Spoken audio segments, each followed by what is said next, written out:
咱台湾的高明鹰是一级的保育类动物。最近，屏东林管处和屏科大鸟类生态研究室合作，伫咧记录高明鹰的show，佮记录到这个鹰的这个鸟仔囝成长过程，所以影片拢放伫咧网络顶头，咱做伙来看卖。高明鹰的鸟show拢伫咧草仔堡内底，暗时看到高明鹰阿爸掠一只鸟鼠转来，5只鸟仔囝抢要食。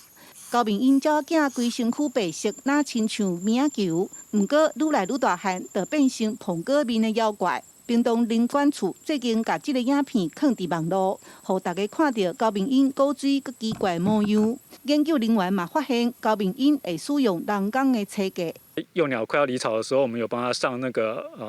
黄色的脚环，那个黄色的脚环是可以在夜间被辨识的，所以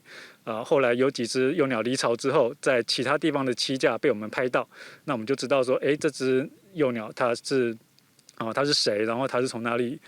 出生的。屏科大鸟类生态研究室伫屏东高明鹰会出现的所在，设置21个车架，经过1冬多的记录。 这嘛是因第一摆做高明鹰个体监测，目前估计全台敢若剩300-400只高明鹰。吃了老鼠药的老鼠，然后就是2次的中毒的情形，然后还有就是非标的的鸟网这些的危害，造成它的一些生存上的压力。那我们透过这一次的研究发现，确实是这样的情形。研究人员希望透过影像了解高明鹰生活的所在，嘛推广无毒的环境，让高明鹰数量会当豆豆啊增加。记者邓亚文为做屏东报道。